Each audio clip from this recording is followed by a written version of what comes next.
Welcome back students in our next video of Indian economic development के chapter first की। ठीक है, तो इसके अंदर हम ये देखेंगे कि कॉलोनियल एक्सप्लॉयटेशन कैसे हुआ था। हमारे जो अलग अलग सेक्टर्स है या फिर हमारी एक तरीके से आप इकोनॉमी को बोल सकते हैं, इंडियन इकोनॉमी का कॉलोनियल एक्सप्लॉयटेशन कैसे हुआ था अंडर ब्रिटिश रूल।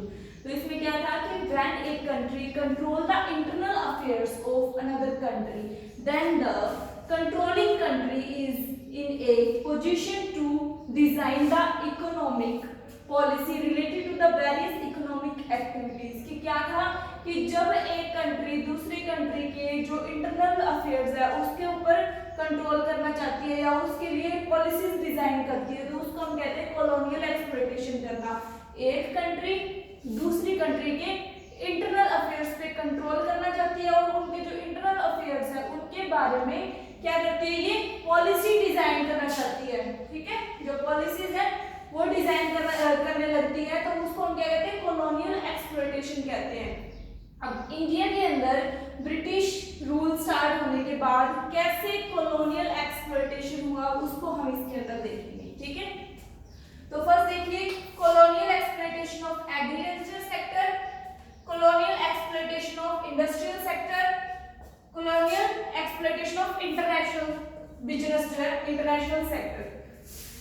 तो फर्स्ट देखिए कि एग्रीकल्चर सेक्टर जो है एग्रीकल्चरल सेक्टर्स का एक्सप्लॉयटेशन कैसे। एक्सप्लॉयटेशन का मतलब तो आपको पता ही है कि क्या होता है, शोषण करना।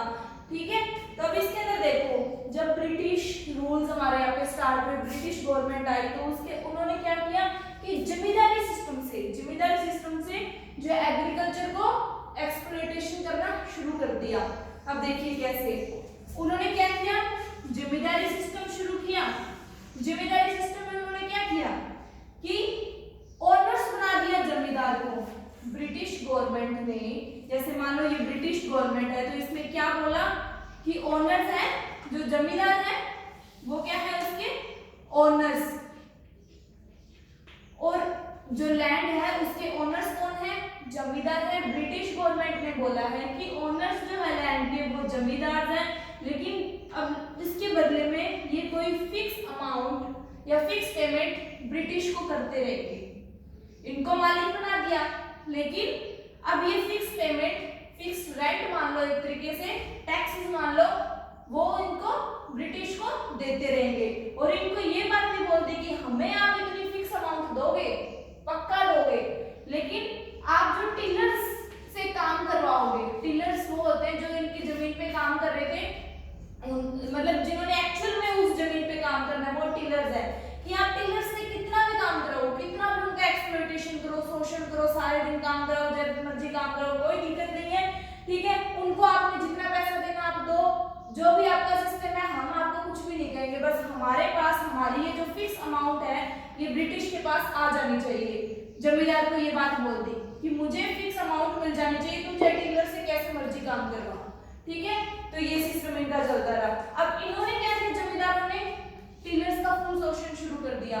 अब देखो टिलर्स का एक ही तो साधन है, जैसे हमने पहले स्टडी की थी कि एग्रीकल्चर पे डिपेंड थी लगभग सारी पॉपुलेशन जो थी, या 72% समथिंग जो पॉपुलेशन थी वो किस पे थी, बेस एग्रीकल्चर पे ही वो डिपेंड थी। तो उनके पास और कोई तो काम नहीं था, तो उनको काम तो करना ही पड़ा था। कम रुपए मिले चाहे क्या आप कर सकते हैं, कम रुपए मिलेंगे तो भी काम तो करना ही पड़ेगा, वही सिस्टम इनका था।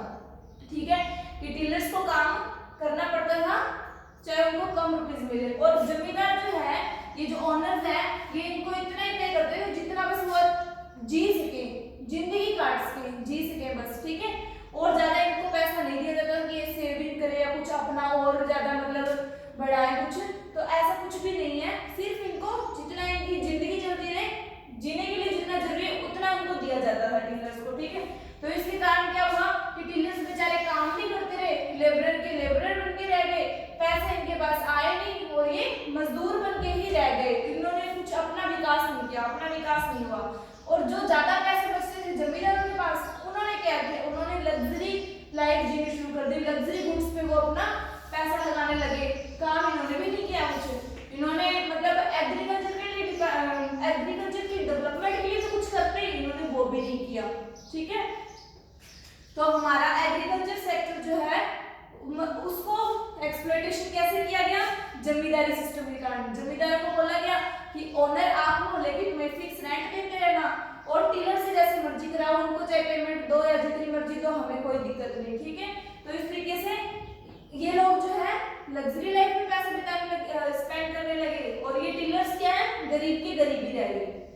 सेकंड देखिए इंडस्ट्रियल सेक्टर। इंडस्ट्रियल सेक्टर का एक्सप्लॉयटेशन कैसे हुआ, डिस्ट्रॉयड हैंडीक्राफ्ट बिजनेस की।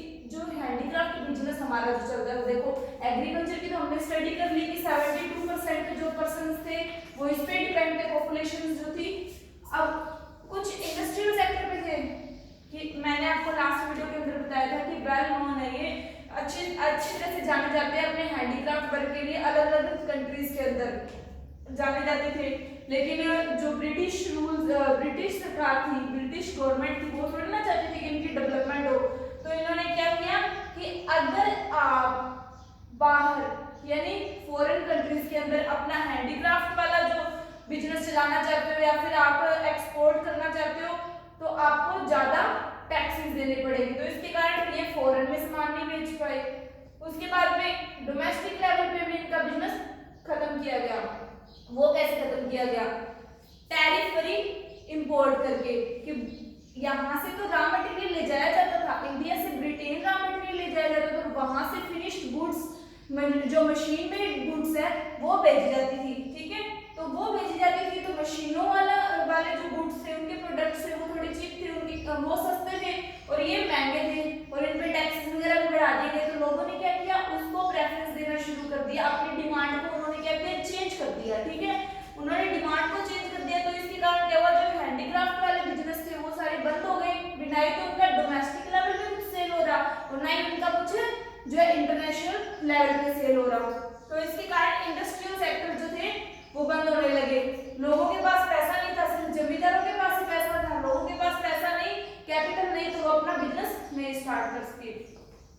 नेक्स्ट देखिए इंटरनेशनल सेक्टर। इंटरनेशनल सेक्टर का भी एक्सप्लॉयटेशन किया गया इंडिया में ब्रिटिश रूल के कारण। अब देखो कैसे किया इंटरनेशनल सेक्टर, वही मैंने आपको लास्ट में बताया था कि रॉ मटेरियल यहाँ से भेजा जाता था, वो भी ड्यूटी फ्री, कोई टैक्स नहीं लगाया जाता था, तो ज्यादा से ज्यादा रॉ मटेरियल भेजा जाने लगा। और वहां से यानी फॉरेन ब्रिटेन से जो गुड्स मंगवाई जाती थी, जो फिनिश्ड गुड्स मंगवाई जाती थी, वो भी ड्यूटी फ्री थी, और जो यहाँ से एक्सपोर्ट किया जाता था रॉ मटेरियल का, वो भी ड्यूटी फ्री था। तो इसके कारण क्या हुआ, इंटरनेशनल मतलब बिजनेस जो है वो एक तरीके से सिर्फ उनके साथ ही रह गया, उससे हमें कोई फायदा नहीं हुआ, वो तो सिर्फ और सिर्फ ब्रिटेन को फायदा हुआ। ठीक है, अगर हैंडीक्राफ्ट की बात करें तो उन पे टैक्सेस ज्यादा लग गए थे, तो हम और कहीं जो है सामान को नहीं बेच सकते थे। ठीक है, तो इस तरीके से अलग अलग सेक्टर्स का एक्सप्लॉयटेशन हुआ। ब्रिटिश सरकार ने एक्सप्लॉयटेशन किया, क्यों, क्योंकि वो नहीं चाहती थी कि इंडिया आगे बढ़े, बस वो हमारे रिसोर्सेज का फायदा उठाना चाहते थे। और जो इंटरनेशनल सेक्टर, चलो ठीक है भी, हाँ हमारा एक्सपोर्ट होता था रॉ मटेरियल का, कुछ पैसे बचते थे, और हम हमेशा ना सरप्लस में ही होते थे। सरप्लस आपने देखा ही था, सरप्लस देखा था कि कुछ फायदा हुआ है कि हमारे एक्सपोर्ट ज्यादा है और वहां से हमने जो इंपोर्ट किए हैं वो हमारे कम है। ठीक है, तो उससे जो सरप्लस होता था, उस सरप्लस की भी जो यूज करते थे वो हम लोग नहीं करते थे, वो भी ब्रिटिश गवर्नमेंट ही करती थी अपने एडमिनिस्ट्रेटिव जो एक्सपेंसेस के लिए। ठीक है, तो हमारे लिए कोई भी फायदा नहीं था, बस हमारे रॉ मटेरियल जा रहे थे, हमारे रिसोर्सेज जा रहे थे वहां पे, और वहां से हमें फिनिश्ड गुड्स आने लगी, फिनिश्ड प्रोडक्ट्स मिलने लगे जो थोड़े सस्ते थे। तो उसके कारण क्या हुआ, जो हैंडीक्राफ्ट बिजनेस था वो बंद हो गया। तो इस तरीके से हमारा जो ओवरऑल है एक्सप्लॉयटेशन हुआ था ब्रिटिश सरकार में। Thank you, have a nice day.